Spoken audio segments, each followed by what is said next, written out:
What's shaking, guys? MagicActivatr here, coach of the Memphis Drizzlies, bringing you guys our Week 3 team builder for the IBL Season 3. And this is actually going to be the first team builder that we're getting to do for this season, because the first couple of weeks we had some things that kind of came up that conflicted with being able to do a team builder.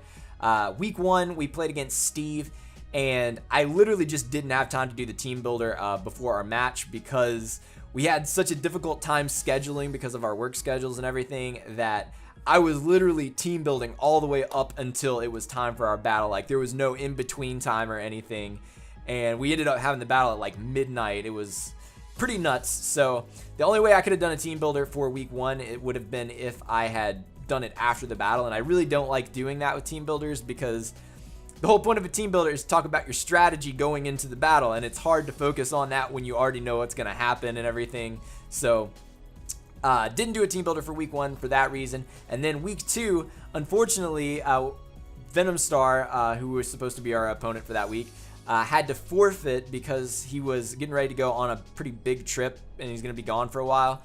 And so in trying to get prepped for that trip, he didn't really have time to fully prep for our battle and get it done. So he decided to go ahead and just take the forfeit for our match. Which stinks because I don't really like taking forfeits in terms of like getting a win that I didn't really deserve, because I enjoy having the battles and stuff, but it is what it is. You know, sometimes things like that happen, and I really do want to play Venom, so hopefully we talked about it. Maybe we'll have a chance to battle at some point later on using our IBL teams to see what actually might have happened. But for now, we did go ahead and just take the win, so no point in putting the team builder up right now, especially if we decide to battle later, because I'll probably use that team, and then he would know what I was going to bring, so we don't want to do any of that stuff. So anyway, we are here for our Week 3 team builder. This week, we are up against JoesphGames, coach of the Everton Empoleons. I'll get it out in a second. Formerly the Chester Chinchows from Season 1 and 2. I think he actually still uses Chester Chinchows in a couple of leagues that he's in, but Everton Empoleons this time around, and I'm pretty excited about this match. It's going to be an interesting one because his team is very reminiscent of the types of drafts that I've done in the past, and by that I mean it's mostly focused around a very bulky, a very bulky team that I would call it bulky offense, like bulky mons that can still hit pretty hard and do a good bit of effective amount of damage and stuff. But then he's still got like a few of those faster mons in there that are pretty potent offensive threats, but mostly it revolves around a team that's pretty bulky and has a lot of recovery. So that's similar to how I've drafted in the past, so I'm familiar with the play style at least, so hopefully that'll give me a little bit of an advantage going up against this team, knowing how to kind of what I've had to deal with running one of those teams, like what I had to prepare for and stuff, and maybe that'll give me an idea of how to properly run this team against him. But anyway, let me go over his team really quickly. Up first, he's got Thunderous Therian form. He's got Reuniclus, Vaporeon, Silvally, Alolan Persian, Makahita. This man, I want you guys to know that he drafted Makahita partially as a joke, because I was talking about how much I hate Makahita, and he put out a tweet that was like, this tweet gets 10 retweets, I will draft Makahita in the IBL. And it got 10 retweets, and I'm not gonna lie, I was like one of the first people to retweet it, because I was like, I hope he does, because that Pokemon is garbage. And yeah, so he drafted Makahita for that reason, and I think it's hilarious.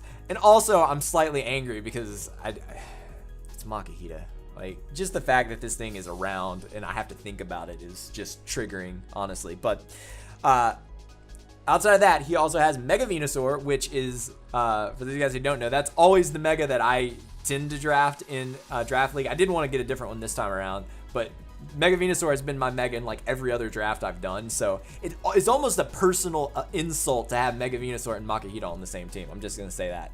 And then he's got Deontay, Infernape, Donphan, and Frostlass for the rest of his draft. So, like I said, very bulky team, a good bit of recovery and defensive mons that still can hit relatively hard, and then a few faster offensive threats in like Infernape, Frostlass, and Thunderous. So I feel like I'm pretty familiar with this style of team, having used it myself. So hopefully that's kind of given me an advantage in prepping for it and kind of knowing what I want to deal with here. So jumping into my team, first and foremost, we are bringing Crobat. Reckless Bat is back, probably the MVP of our week 1 team, and I changed it up just a little bit here. He's still generally kind of the same thing going, but rocking out with a slightly more defensive variant of Crobat this time around. As you can see, speed-wise, we dropped, we're running Jolly Nature. I dropped 140 into speed, which actually allows us to outspeed everything on his team naturally, outside of a Scarf user or setting up a speed boost with like agility or something like that. Crobat naturally outspeeds everything on his team at 140 with the Jolly Nature. So that allowed me to go ahead and drop Max into my attack stat, which is mostly just to hit with Brave Bird as hard as we can and U-turn if we need to use that. And then the rest gets dropped into HP just to be able to eat hits a little bit better. So I would call it a little bit more of a defensive Crobat, but still not really because it's still pretty offensive at the same time. But I did drop Black Sludge on it this time instead of giving it like an attack boosting item. And that's just to kind of help with that residual health that we can get back each turn, especially against things like Venusaur. Crobat is our designated Venusaur switch in for this match. Because honestly, like Giga Drain, Sludge Bomb, the main 2 stab moves that it gets, we eat those really well. He doesn't really get anything outside of like hidden powers that can really do too much to Crobat, which is good. So having that Black Sludge there to heal up on those and then being able to fire off strong Brave Birds will be really nice. Then we got Roost there again for some staying ability. That's just to help us stay healthy throughout the match. And then Defog is there. I don't know that I'll actually use it, but it is there for emergencies in case Crobat starts getting into a pickle or Incineroar, which you'll see on our team here in just a second. They don't really like Stealth Rocks too much, especially the longer the match goes on. So having Defog there for the emergency situation of getting rid of the rocks could be very helpful, because I know Donphan on his team gets rocks off the top of my head, and I'm sure Deontay and stuff. So that's good. Also, if Frostlass comes and wants to set up spikes, Defog is there for that as well. So pretty straightforward. This thing is, like I said, mostly there just to check the Venusaur and to well out a decent amount of damage on everything else, really. U-turn there to pivot out of unfavorable matchups and everything. And I am running Inner Focus this week because he does have Persian with like Technician Fake Out, and so even if he does run that, we still don't have to worry about flinching, and we can like U-turn and get a decent amount of damage off on it. Next up, we've got Incineroar, Starla, our Incineroar. I just realized that it doesn't have the nicknames for these two for some reason. I don't know why that is. Reckless and Starla. I think actually what happened is before I was getting ready to do this, I was trying to save everything and the power went off. Like, this is actually the third or fourth time I've started recording this, and because the power kicked off like multiple times. So hopefully we'll make it through this time. But anyway, next up we got Starla, our Incineroar, rocking out. Semi-standard in terms of what this set is. Intimidate and Assault Vest, just to maximize the amount of hits that this Pokemon can take. And then over here on our spread, we've got Adamant Nature, max attack to do as much damage as possible. We got 244 in HP, which gives us a nice odd HP stat, so that we can switch in on Stealth Rocks up to 4 times, assuming we don't take any other damage. But that ensures us 4 Stealth Rock switch-ins, which is nice. And then on Spadef, we've got the extra 12 points dropped there. So for the moveset here, I actually opted not to run a Fire-type stab this time around, because really the only Pokemon that we know for sure is going to be hit really hard with a Fire-type move is Frostlass, because Mega Venusaur gets Thick Fat, so that kind of neutralizes the Fire-type weakness there. And then the only other thing would be Silvally if he runs something that's weak to Fire, but I feel like some of the other coverage moves that we can run will be just as effective. So I decided to just run the Dark Stab with Darkest Lariat, and we went Darkest Lariat instead of Knockoff, namely because of the Reuniclus. Reuniclus is really known for being a mon that can set up with Calm Mind and Iron Defense, and so that obviously becomes problematic, you know, if we want to attack it, because especially with Starla being a physical attacker, an Iron Defense boosting its defense 2 stages means that we're not going to do a lot of damage, but Darkest Lariat being stab and super effective is really nice because Darkest Lariat actually ignores stat boosts for the opponent. So he can set up as many Iron Defenses as he wants. Darkest Lariat doesn't care, which is really nice. And the other reason I go in Darkest Lariat over Knockoff is because Reuniclus, I don't think I mentioned this, but Reuniclus and Persian, Alolan Persian are his Z users. So if Reuniclus is running a Z Crystal, the Knockoff's not even going to be as effective as it otherwise would be anyway. So Darkest Lariat does seem like the best move, and the great part is it still hits Frostlass really hard. Like, this is also a really good switch in for Frostlass, which I'm pretty happy about. So I think that's going to be good. Earthquake is there to hit things like the, let's see, the Deoncé, the Infernape, especially if it's like a Scarf, like a choice variant, where it gets locked into a move, then we can pretty safely switch Starla in on anything that's not a fighting type move, get the Intimidate off, and then proceed to hit Earthquake, which is really nice. And then, you know, if he runs Silvally Steel, Earthquake hits that as well, which I think Steel is probably the most likely Silvally typing that he would run, just looking at it. So that works good. And then we got Drain Punch, which is mainly just there to give us a little bit of a form of health back if we need it. It does hit the Persian really, really well, so that's nice. And then again, if he has Silvally Steel or, you know, Rock, or, you know, even if he just goes normal for some reason, like we can hit him pretty hard there, and it gives us a little bit more health back. Not the same as having like Recover or Morning Sun or something like that, but still a little bit of extra health back, which is always very, very useful.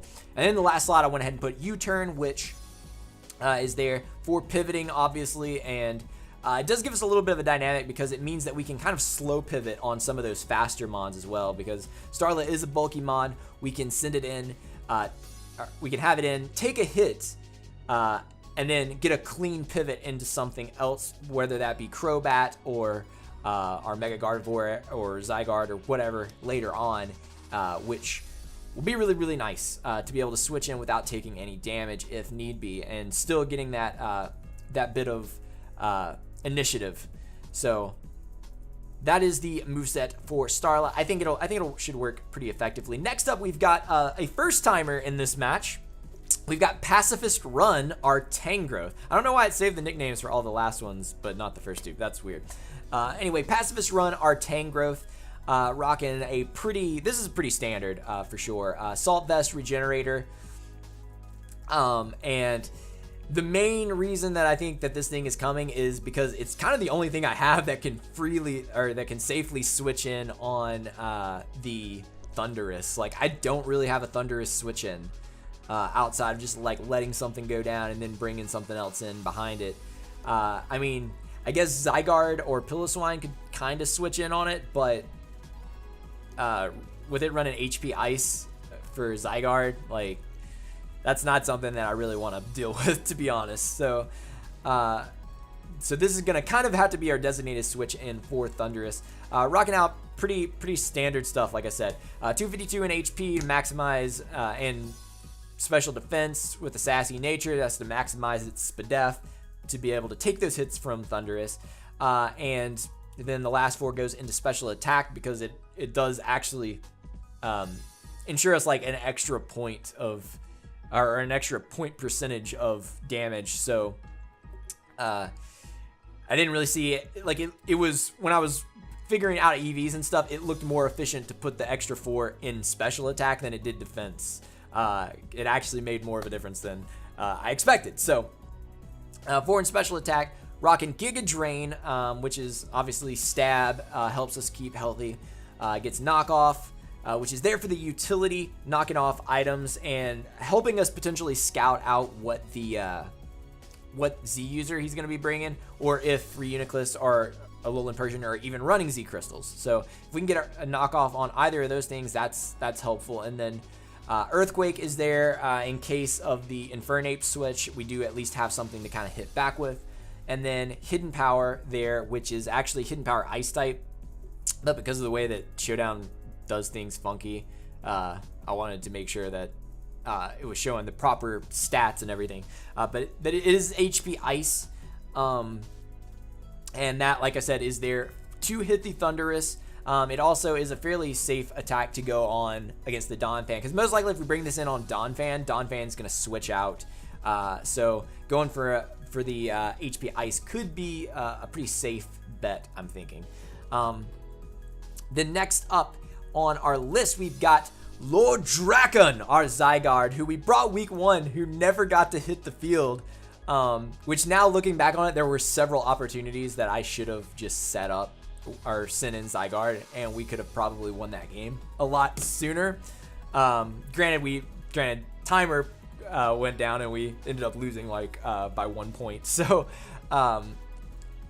but Zygarde is here, nice and shiny, which I do want to say a quick shout out to Blue Jay on Toast, a very good friend of mine, because she helped hook me up with the shiny Zygarde code from GameStop, which is sweet. So we're going to be rocking this shiny Zygarde, nice and MMPR comic book reference with the name. But anyway, rocking out here with Lord Drakon and Drakon. It's Drakon. I don't know why I said Drakon. That was weird. Anyway, Adamant Nature, maximum attack. We are rocking Dragonium Z first and foremost. So no item, or regular item. We got the Z Crystal on there. Adamant Nature with max attack, and that's just so that we hit as extremely hard as we can, which is great. I've only got 60 points in our speed stat.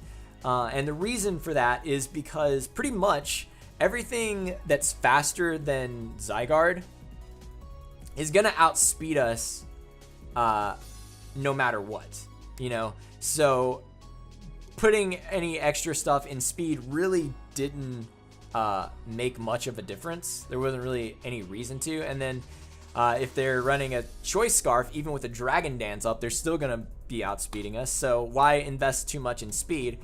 Especially when a majority of his team is pretty slow and pretty bulky. So I decided to just put the 60 in speed, and that basically ensures that we outspeed pretty much everything. I can't remember now what. I think putting the 60 there like ensured that we could like outspeed like maybe like Donphan if he were max speed or something. I actually don't remember. There was a specific reason that I ran the 60 in speed, but outside of that, I basically put the rest in HP. I did round it to an odd number, which isn't as significant because we resist Stealth Rocks, but and then dropped 4 in defense and 4 in Spadef, just to give it a fairly even defensive spread there. And so we should be able to take hits pretty well being bulky like this. And then, as you can see with the moveset, we're rocking 1000 Arrow, which is pretty much you're going to run 1000 Arrow on this thing. Just to pretty much hit everything, including that Thundurus. We're able to knock him down with 1000 Arrow, which is nice. Outrage is there as another main stab. It really doesn't hit anything on his team super effectively. He doesn't have a Dragon type. But it's mostly there to be a nuke because it does hit most of his team outside of, I guess, Diancie and maybe if he runs Silvally Steel or Dragon or, well, not Dragon, Silvally Fairy.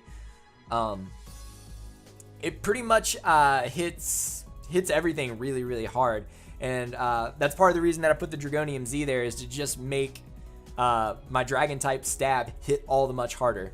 So, that is there. The Devastating Drake is going to be kind of our way to nuke through some of these more defensive Pokemon. Like we could hit, it could allow us to basically take out some of these Pokemon that normally we wouldn't be able to with all the extra strength of the Z Crystal. So It's gonna be a moment of like trying to figure out when is the best time to execute it. When is it gonna be the most advantageous for us to just obliterate something? You know what I mean? But I think that is the key thing there. We're rocking extreme speed as well, and that is priority on just some of those faster mons, including Scarf User. So even if he does have a Scarf User and we set up a Dragon Dance, we do still have something that's going to hit him hard. And luckily, his faster mons aren't necessarily the most bulky. So extreme speed at +1 is going to do a lot of damage, which is pretty sweet. Next up, we've got Artemis, our Mega Gardevoir. And we got kind of a similar strategy going on as we did with Zygarde, in that because of its speed tier based on Joseph's team, I don't really have to worry about investing in speed because, one, we can't choice Scarf it. It is our Mega. We have to run the Mega Stone. So it's only ever going to be base 100 speed. Like, there's no way to get beyond that. So I just decided to not invest any in speed, actually, because we still outpace the majority of his team without it. And that allows me to run a Modest Nature to maximize the amount of damage we do with our special attacks, drop 252 in HP, which means that we can take hits a whole lot better. And then I went ahead and dropped the last 4 into Spadef, just, because. And then moveset wise, we are rocking something that might be interesting. We got Hyper Voice and Psychic, which is really our only offensive moves that pretty much hit his entire team, save, I guess, like Silvally, if he's, again, Silvally Steel. Hits everything for neutral or super effective damage, which is really nice. Hyper Voice, I mean, I considered running a couple of coverage moves, like Energy Ball, Thunderbolt, some other things. And really what I got to realizing was Hyper Voice was pretty much matching all of those in strength. Like, it might have been like a point or two lower in percentage, but it was still so close that I was like, you know what? I don't even have to run these coverage moves. I can just use those last 2 move slots to run some like utility or something. So Hyper Voice hits most of his team really hard. Obviously, it obliterates Persian. Either one is going to hit Infernape really hard. Psychic destroys Mega Venusaur, especially if he's not specially defensive invested. And then, like, it's Gardevoir. It's doing so much damage. And if we get in on something that we force to switch out, something has to come in and take a Hyper Voice, which nothing on his team really wants to take one of those, unless it's like Spadef Reuniclus, I guess. Could maybe eat that pretty well, but so those are our moves. And then in our last 2 slots, we got Wish, which is there. Since I'm running a bulkier set, I thought it might be nice to have Wish to recover up health and potentially pass wishes on to some of my other team, like Starla, who doesn't really appreciate taking a lot of damage and doesn't have reliable recovery, or maybe Houdini, which we'll get to here in just a second. They might appreciate wishes later on. And in the last slot, I decided, after a bunch of deliberation, to actually go with Psych Up. And Psych Up is really mainly there because of Reuniclus. I know Reuniclus, like I said earlier, is really bad about trying to set up Calm Minds and Iron Defenses and stuff. And at one point, I was like, this might be a good week to run Calm Mind on Mega Gardevoir. And then I got to thinking about, well, if we're in a 1v1 standoff with Reuniclus may be using Calm Mind anyway. I could just use Psych Up and copy all of its stats in one turn. So basically, he could sit there and stack, as many boosts as he wants. And then all I have to do is click Psych Up, because I outspeed. I'm always going to be able to match his stat boost that way. And the thing is, especially if Mega Gardevoir does get to Psych Up, like the defense boost or the special defense and special attack boost, it is going to run through his entire team. Like, there's no doubt about that, because this thing is already, like I said, it's going to be bulky, and with the extra boost to defense, like, it's going to be really hard to take this thing down, especially paired with Wish, where if we do start getting kind of low, we can just Wish up and stay healthy. So I'm pretty excited about this set. I kind of hope he brings like a setup Reuniclus for that very reason. Because like I said, if he doesn't have any way to phase me out, then and I can steal his stat boost, then Artemis is going to do insane work in this match. And then last but not least, we've got Houdini, our clef key, rocking out with Leftovers and Prankster. Kind of the same. This is very similar to the set that I ran week 1 as far as spread and everything. It's calm natured, 252 in Spadef, 244 HP, the last 12 in defense. And then Prankster is there, which we do have to be a little bit careful of because he does have the Alolan Persian, and I don't want to... obviously, that does prevent us from being able to use the a status move because Dark is immune to Prankster in this generation, which is why you'll see on the moveset, our only offensive move is Dazzling Gleam, and that's there specifically over like Flash Cannon or something for the Persian. And then for our statusing moves and utility, we've got Spikes, which I don't really know that I'll get a chance to go for, but I'm thinking if I can get rid of his Defogger or his Rapid Spinner, which would be, I guess, most likely Donphan and Silvally. I don't really see him running Defog on Thundurus, although he could. That's going to kind of be his only options for removing Hazard. So if I can get rid of them early on, setting up Spikes could potentially be nice, especially on those bulkier Mons like Reuniclus. Well, if Reuniclus is running Magic Guard, it's not going to matter anyway. I just realized that.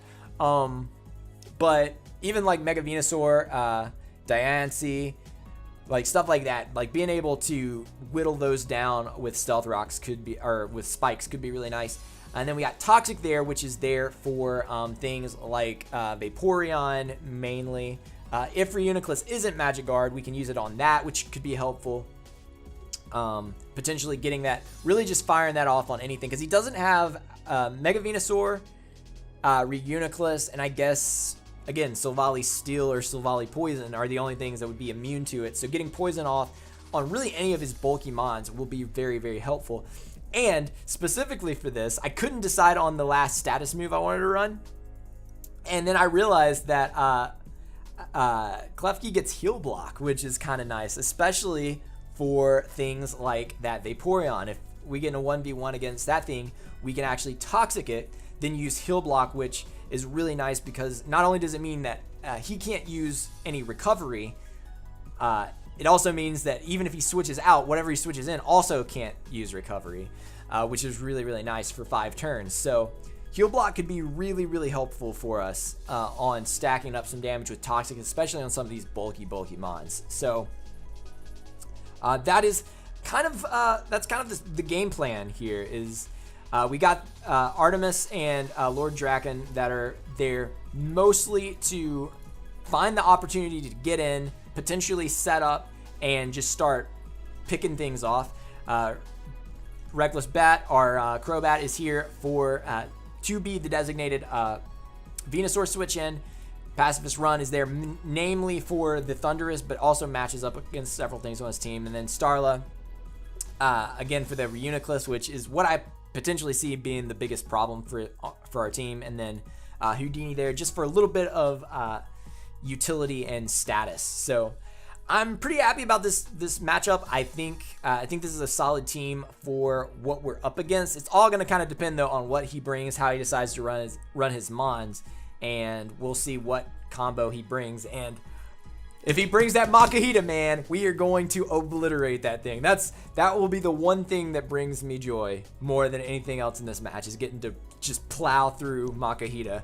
It'll be amazing. So anyway, guys, I hope you enjoyed this team builder. Hope you got an idea of what our team is. Let me know what you think about it, and I guess you guys will see how we do with this team in our Week 3 matchup with Joe, which will be going up this Sunday. So thank you guys so much for your support. Thanks for checking out the video, but for now, I'm going to make like an Abra and get out of here. So have yourselves a wonderful, wonderful day. Stay cool, and we'll catch you guys later.